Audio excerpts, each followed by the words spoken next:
Frankenstein by Mary Shelley. Volume 1, Letter 1.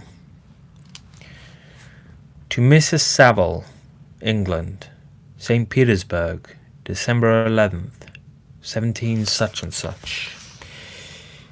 You will rejoice to hear that no disaster has accompanied the commencement of an enterprise which you have regarded with such evil forebodings. I arrived here yesterday, and my first task is to assure my dear sister of my welfare and increasing confidence in the success of my undertaking. I am already far north of London, and as I walk in the streets of Petersburg, I feel a cold northern breeze play upon my cheeks, which braces my nerves and fills me with delight. Do you understand this feeling? This breeze, which has travelled from the regions towards which I am advancing, gives me a foretaste of those icy climes. Inspirited by this wind of promise, my daydreams become more fervent and vivid. I try in vain to be persuaded that the pole is the seat of frost and desolation. It ever presents itself to my imagination as the region of beauty and delight. There, Margaret, the sun is for ever visible, its broad disk just skirting the horizon and diffusing a perpetual splendour. There, for with your leave, my dear sister, I will put some trust in preceding navigators, there snow and frost are banished, and, sailing over a calm sea, we may be wafted to a land surpassing in wonders and in beauty every region hitherto discovered on the habitable globe. Its productions and features may be without example, as the phenomena of the heavenly bodies undoubtedly are in those undiscovered solitudes. What may not be expected in a country of eternal light? I may there discover the wondrous power which attracts the needle, and may regulate 1,000 celestial observations that require only this voyage to render their seeming eccentricities consistent forever. I shall satiate my ardent curiosity with the sight of a part of the world never before visited, and may tread a land never before imprinted by the foot of man. These are my enticements, and they are sufficient to conquer all fear of danger or death, and to induce me to commence this laborious voyage with the joy a child feels when he embarks in a little boat with his holiday mates on an expedition of discovery up his native river. But supposing all these conjectures to be false, you cannot contest the inestimable benefit which I shall confer on all mankind to the last generation, by discovering a passage near the pole to those countries to reach which at present so many months are requisite, or by ascertaining the secret of the magnet, which, if at all possible, can only be effected by an undertaking such as mine. These reflections have dispelled the agitation with which I began my letter, and I feel my heart glow with an enthusiasm which elevates me to heaven, for nothing contributes so much to tranquilize the mind as a steady purpose, a point on which the soul may fix its intellectual eye. This expedition has been the favourite dream of my early years. I have read with ardour the accounts of the various voyages which have been made in the prospect of arriving at the North Pacific Ocean through the seas which surround the pole. You may remember that a history of all the voyages made for purposes of discovery composed the whole of our good Uncle Thomas's library. My education was neglected, yet I was passionately fond of reading. These volumes were my study, day and night, and my familiarity with them increased that regret which I had felt as a child on learning that my father's dying injunction had forbidden my uncle to allow me to embark in a seafaring life. These visions faded when I perused, for the first time, those poets whose effusions entranced my soul and lifted it to heaven. I also became a poet, and for 1 year lived in a paradise of my own creation. I imagined that I might obtain a niche in the temple where the names of Homer and Shakespeare are consecrated, You are well acquainted with my failure and how heavily I bore the disappointment. But just at that time I inherited the fortune of my cousin, and my thoughts were turned into the channel of their earlier bent. 6 years have passed since I resolved on my present undertaking. I can, even now, remember the hour from which I dedicated myself to this great enterprise. I commenced by inuring my body to hardship. I accompanied the whale fishers on several expeditions to the North Sea.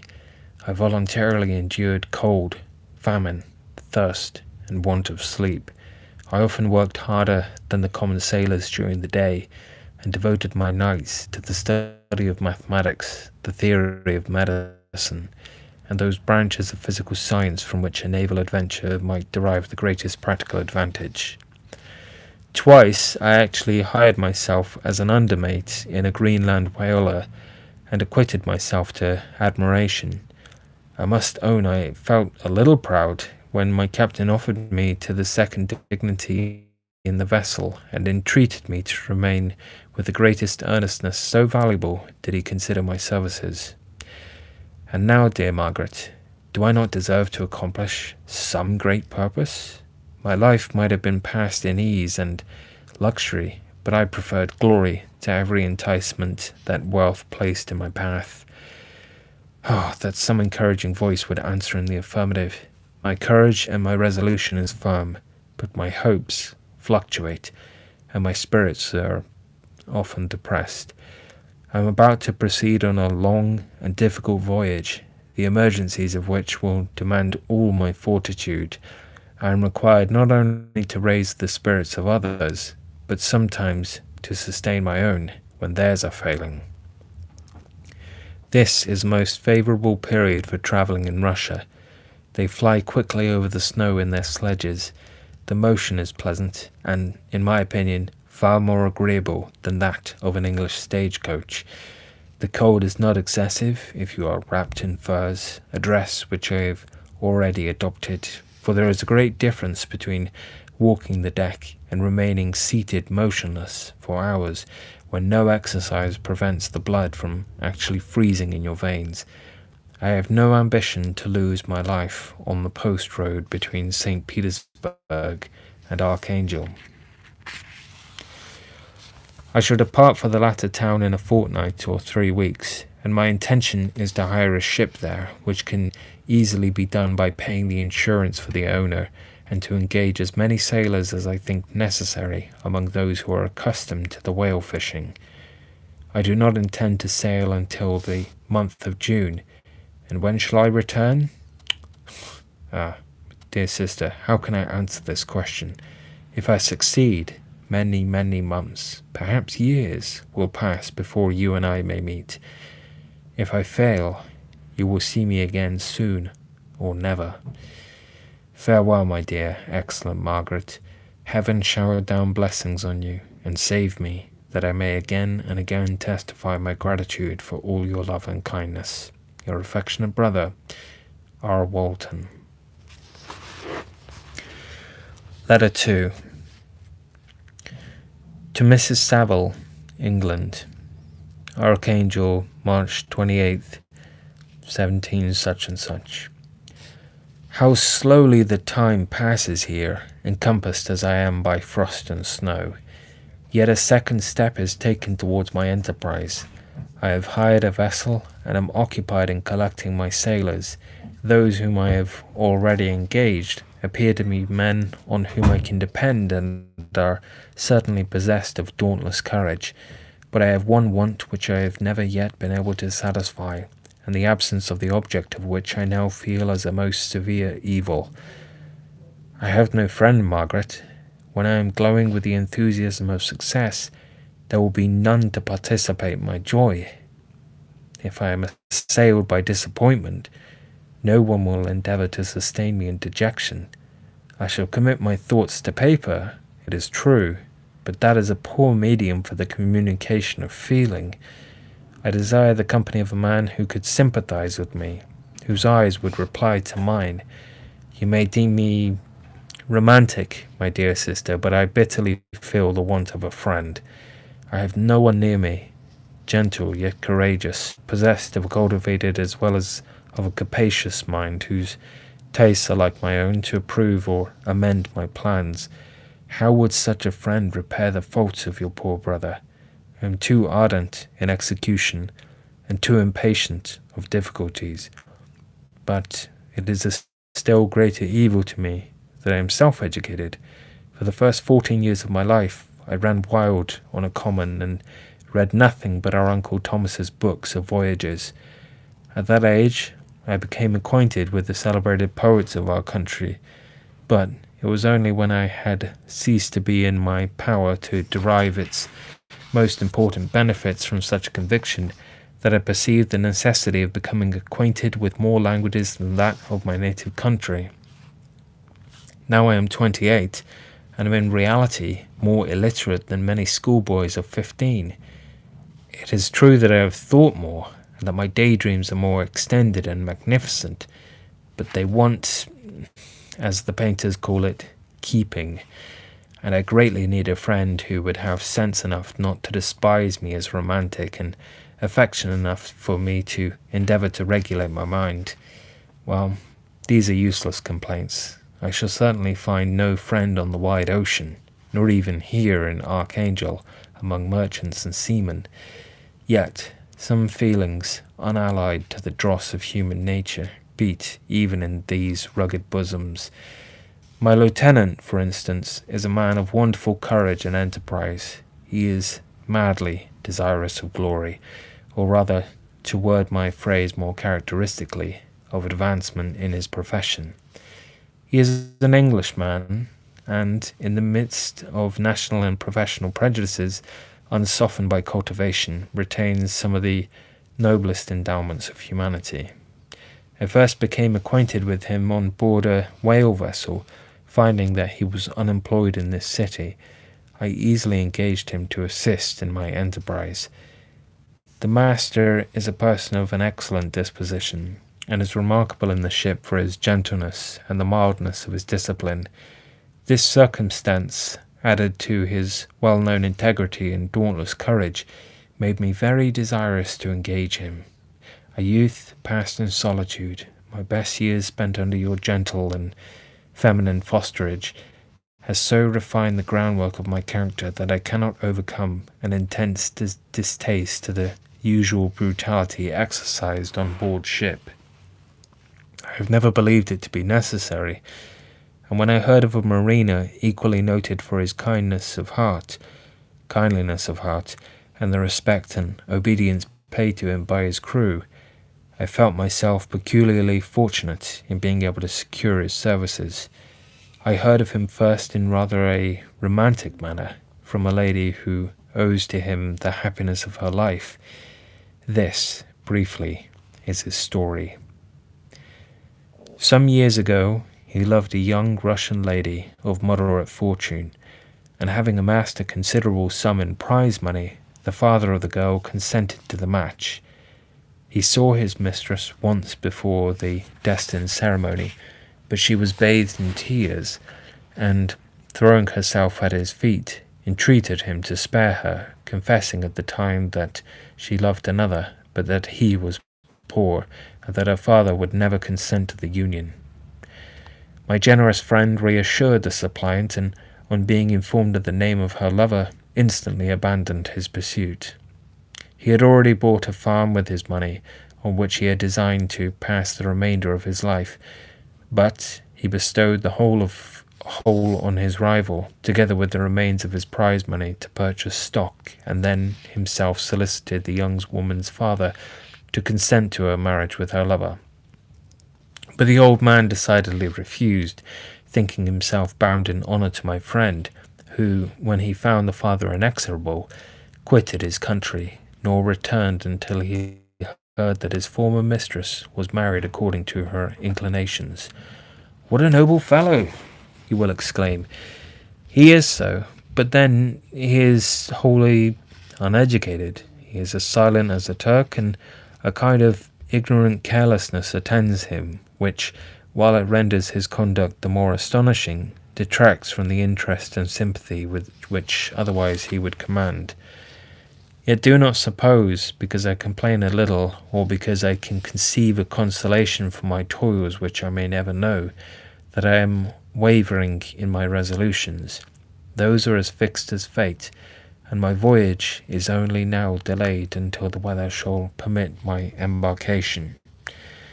The winter has been dreadfully severe, but the spring promises well, and it is considered as a remarkably early season, so that perhaps I may sail sooner than I expected. I shall do nothing rashly. You know me sufficiently to confide in my prudence and considerateness whenever the safety of others is committed to my care. I cannot describe to you my sensations on the near prospect of my undertaking. It is impossible to communicate to you a conception of the trembling sensation, half pleasurable and half fearful, with which I am preparing to depart.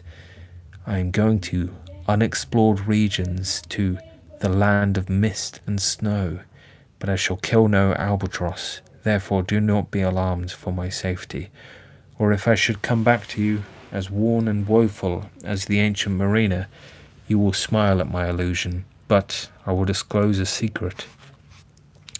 I have often attributed my attachment to my passionate enthusiasm for the dangerous mysteries of ocean to that production of the most imaginative of modern poets. There is something at work in my soul which I do not understand. I am practically industrious, painstaking, a workman to execute with perseverance and labour, but besides this, there is a love for the marvellous, a belief in the marvellous, intertwined in all my projects, which hurries me out of the common pathways of men, even to the wild sea and unvisited regions I am about to explore.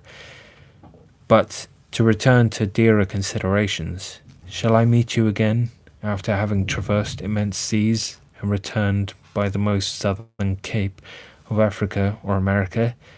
I dare not expect such success, yet I cannot bear to look on the reverse of the picture. Continue for the present to write to me by every opportunity. I may receive your letters on some occasions when I need them most to support my spirits. I love you very tenderly. Remember me with affection, should you never hear from me again. Your affectionate brother, Robert Walton. Letter 3. To Mrs. Saville, England, July 7th, 17 such and such. My dear sister, I write a few lines in haste to say that I am safe and well advanced on my voyage. This letter will reach England by a merchantman now on its homeward voyage from Archangel, more fortunate than I, who may not see my native land, perhaps, for many years. I am, however, in good spirits. My men are bold and apparently firm of purpose, nor do the floating sheets of ice that continually pass us, indicating the dangers of the region towards which we are advancing, appear to dismay them. We have already reached a very high latitude, but it is the height of summer, and although not so warm as in England, the southern gales which blow us speedily towards those shores which I so ardently desire to attain breathe a degree of renovating warmth which I had not expected. No incidents have hitherto befallen us that would make a figure in a letter. One or two stiff gales and the springing of a leak are accidents which experienced navigators scarcely remember to record, and I shall be well content if nothing worse happens to us during our voyage. Adieu, my dear Margaret. Be assured that for my own sake, as well as yours, I will not rashly encounter danger. I will be cool, persevering, and prudent. But success shall crown my endeavours. Wherefore not? Thus far I have gone, tracing a secure way over the pathless seas, the very stars themselves being witness and testimonies of my triumph. Why not still proceed over the untamed yet obedient element? What can stop the determined heart and resolved will of man? My swelling heart involuntarily pours itself out thus. but I must finish. Heaven bless my beloved sister. R.W. Letter 4. To Mrs. Saville, England, August 5th, 17 such and such. So strange an accident has happened to us that I cannot forbear recording it, although it is very probable that you will see me before these papers can come into your possession. Last Monday, July 31st, we were nearly surrounded by ice, which closed in the ship on all sides, scarcely leaving her the sea room in which she floated. Our situation was somewhat dangerous, especially as we were compassed round by a very thick fog. We accordingly lay to, hoping that some change would take place in the atmosphere and weather. About 2 o'clock, the mist cleared away, and we beheld, stretched out in every direction, vast and irregular plains of ice, which seemed to have no end. Some of my comrades groaned, and my own mind began to grow watchful with anxious thoughts, when a strange sight suddenly attracted our attention and diverted our solicitude from our own situations. We perceived a low carriage fixed on a sledge and drawn by dogs pass on towards the north at the distance of half a mile. A being which had the shape of a man, but apparently a gigantic stature, sat in the sledge and guided by dogs. We watched the rapid progress of the traveller with our telescopes until he was lost among the distant inequalities of the ice. This appearance excited our unqualified wonder. We were, as we believed, many hundred miles from any land, but this apparition seemed to denote that it was not in reality so distant as we had supposed. Shut in, however, by ice, it was impossible to follow his track, which we had observed with the greatest attention. About 2 hours after this occurrence, we heard the ground seize, and before night the ice broke and freed our ship. We, however, lay to until the morning, fearing to encounter in the dark those large loose masses which float about after the breaking up of the ice. I profited of this time to rest for a few hours. In the morning, however, as soon as it was light, I went upon deck and found all the sailors busy on one side of the vessel, apparently talking to someone in the sea. It was in fact a sledge, like that we had seen before, which had drifted towards us in the night on a large fragment of ice. Only one dog remained alive, but there was a human being within it, whom the sailors were persuading to enter the vessel. He was not as the other travellers seemed to be, a savage inhabitant of some undiscovered island, but a European. When I appeared on deck, the master said, "Here is our captain, and he will not allow you to perish on the open sea." On perceiving me, the stranger addressed me in English, although with a foreign accent. "Before I come on board your vessel," said he, "will you have the kindness to inform me whither you are bound?" You may conceive my astonishment on hearing such a question addressed to me from a man on the brink of destruction, and to whom I should have supposed that my vessel would have been a resource which he would not have exchanged for the most precious wealth the earth can afford. I replied, however, that we were on a voyage of discovery towards the northern pole. Upon hearing this, he appeared satisfied and consented to come on board. Good God! Margaret, if you had seen the man who thus capitulated for his safety, your surprise would have been boundless. His limbs were nearly frozen, and his body dreadfully emaciated by fatigue and suffering. I never saw a man in so wretched a condition. We attempted to carry him into the cabin, but as soon as he quitted the fresh air, he fainted. We accordingly brought him back to the deck, and restored him to animation by rubbing him with brandy and forcing him to swallow a small quantity. As soon as he showed signs of life, We wrapped him up in blankets and placed him near the chimney of the kitchen stove. By slow degrees he recovered and ate a little soup, which restored him wonderfully. 2 days passed in this manner before he was able to speak, and I often feared that his sufferings had deprived him of understanding. When he had in some measure recovered, I removed him to my own cabin and attended on him as much as my duty would permit. I never saw a more interesting creature. His eyes have generally an expression of wildness and even madness, but there are moments when, if anyone performs an act of kindness towards him or does him the most trifling service, his whole countenance is lighted up, as it were, with a beam of benevolence and sweetness that I never saw equalled. But he is generally melancholy and despairing, and sometimes he gnashes his teeth, as if impatient of the weight of woes that oppresses him. When my guest was a little recovered, I had great trouble to keep off the men who wished to ask him 1,000 questions, but I would not allow him to be tormented by their idle curiosity, in a state of body and mind whose restoration evidently depended upon entire repose. Once, however, the lieutenant asked why he had come so far upon the ice in so strange a vehicle.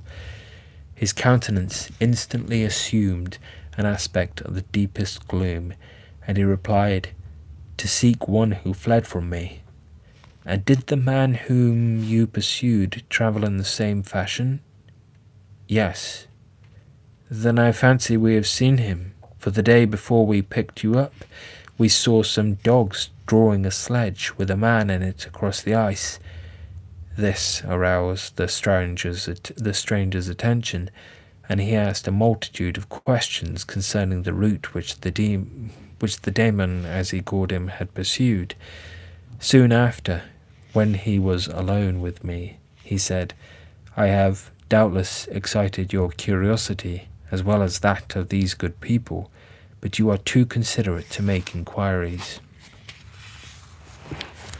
Certainly it would indeed be very impertinent and inhuman in me to trouble you with any inquisitiveness of mine, and yet you rescued me from a strange and perilous situation. You have benevolently restored me to life.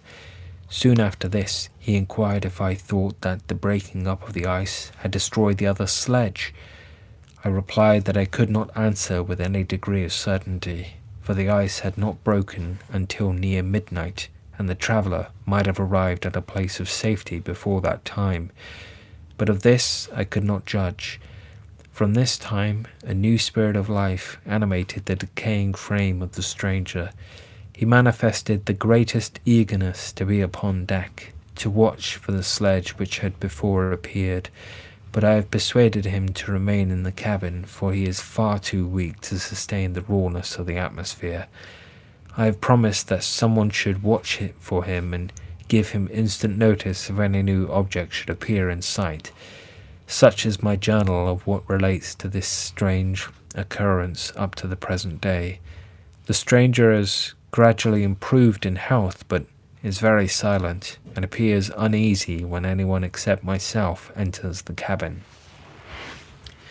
Yet his manners are so conciliating and gentle that the sailors are all interested in him, although they have had very little communication with him. For my own part, I begin to love him as a brother, and his constant and deep grief fills me with sympathy and compassion. He must have been a noble creature in his better days, being even now in wreck so attractive and amiable. I said in one of my letters, my dear Margaret, that I should find no friend on the wide ocean. Yet I have found a man who, before his spirit had been broken by misery, I should have been happy to have possessed as the brother of my heart.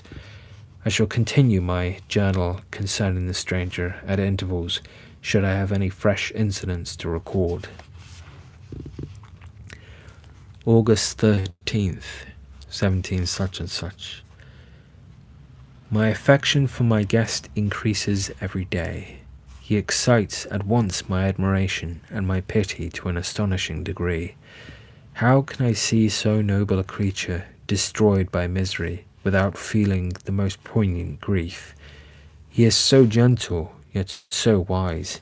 His mind is so cultivated, and when he speaks, although his words are culled with the choicest art, yet they flow with rapidity and unparalleled eloquence.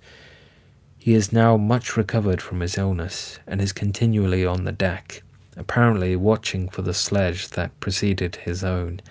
Yet, although unhappy, he is not so utterly occupied by his own misery, but that he interests himself deeply in the projects of others. He has frequently conversed with me on mine, which I have communicated to him without disguise. He entered attentively into all my arguments in favour of my eventual success, and into every minute detail of the measures I had taken to secure it. I was easily led by the sympathy which he evinced, to use the language of my heart, to give utterance to the burning ardour of my soul, and to say, with all the fervour that warmed me, how gladly I would sacrifice my fortune, my existence, my every hope to the furtherance of my enterprise. One man's life or death were but a small price to pay for the acquirement of the knowledge which I sought for the dominion I should acquire and transmit over the elemental foes of our race. As I spoke, a dark gloom spread over my listener's countenance. At first, I perceived that he tried to suppress his emotion. He placed his hands before his eyes, and my voice quivered and failed me as I beheld tears trickle fast from between his fingers. A groan burst from his heaving breast. I paused. At length he spoke in broken accents. "Unhappy man, do you share my madness? Have you drunk also of the intoxicating draught? Hear me. Let me reveal my tale, and you will dash the cup from your lips." Such words, you may imagine, strongly excited my curiosity, but the paroxysm of grief that had seized the stranger overcame his weakened powers, and many hours of repose and tranquil conversation were necessary to restore his composure. Having conquered the violence of his feelings, he appeared to despise himself for being the slave of passion, and quelling the dark tyranny of despair. He led me again to converse concerning myself personally. He asked me the history of my earlier years. The tale was quickly told, but it awakened various trains of reflection. I spoke of my desire of finding a friend, of my thirst for a more intimate sympathy with a fellow mind than had ever fallen to my lot, and I expressed my conviction that a man could boast of little happiness who did not enjoy this blessing. "I agree with you," replied the stranger. "We are unfashioned creatures, but half made up. If one wiser, better, dearer than ourselves, such a friend ought to be. Do not lend his aid to perfectionate our weak and faulty natures. I once had a friend, the most noble of human creatures, and am entitled, therefore, to judge respecting friendship. You have hope and the world before you, and have no cause for despair. But I have lost everything, and cannot begin life anew." As he said this, his countenance became expressive of a calm, settled grief that touched me to the heart, but he was silent and presently retired to his cabin. Even broken in spirit as he is, no one can feel more deeply than he does the beauties of nature, the starry sky, the sea, and every sight afforded by those wonderful regions seems still to have the power of elevating his soul from earth. Such a man has a double existence. He may suffer misery and be overwhelmed by disappointments, yet, when he has retired into himself, he will be like a celestial spirit that has a halo around him, within whose circle no grief or folly ventures. Will you smile at the enthusiasm I express concerning this divine wanderer? You would not if you saw him. You have been tutored and refined by books and retirement from the world, and you are therefore somewhat fastidious, but this only renders you the more fit to appreciate the extraordinary merits of this wonderful man. Sometimes I have endeavoured to discover what quality it is which he possesses that elevates him so immeasurably above any other person I ever knew. It be an intuitive discernment, a quick but never failing power of judgment, a penetration into the causes of things unequalled for clearness and precision. Add to this a facility of expression and a voice whose varied intonations are soul-subduing music. August 19th, 17 such and such. Yesterday, the stranger said to me, "You may easily perceive, Captain Walton, that I have suffered great and unparalleled misfortunes. I had determined at one time that the memory of these evils should die with me, but you have won me to alter my determination. You seek for knowledge and wisdom, as I once did, and I ardently hope that the gratification of your wishes may not be a serpent to sting you, as mine had been. I do not know that the relation of my disasters will be useful to you, yet, when I reflect that you are pursuing the same course, exposing yourself to the same dangers which have rendered me what I am, I imagine that you may deduce an apt moral from my tale, one that may direct you if you succeed in your undertaking, and console you in case of failure. Prepare to hear of occurrences which are usually deemed marvellous. Were we among the tamer scenes of nature, I might fear to encounter your unbelief, perhaps your ridicule, but many things will appear possible in these wild and mysterious regions which would provoke the laughter of those unacquainted with the ever-varied powers of nature. Nor can I doubt but that my tale conveys in its series internal evidence of the truth of the events of which it is composed. You may easily imagine that I was much gratified by the offered communication, yet I could not endure that he should renew his grief by a recital of his misfortunes. I felt the greatest eagerness to hear the promised narrative, partly from curiosity, and partly from a strong desire to ameliorate his fate, if it were in my power. I expressed these feelings in my answer. "I thank you," he replied, "for your sympathy, but it is useless. My fate is nearly fulfilled. I wait but for one event, and then I shall repose in peace. I understand your feeling," continued he, perceiving that I wished to interrupt him. "But you are mistaken, my friend, if thus you will allow me to name you. Nothing can alter my destiny. Listen to my history, and you will perceive how irrevocably it is determined." He then told me that he would commence his narrative the next day, when I should be at leisure. This promise drew from me the warmest thanks. I had resolved every night, when I am not imperatively occupied by my duties, to record, as nearly as possible in his own words, what he has related during the day. If I should be engaged, I will at least make notes.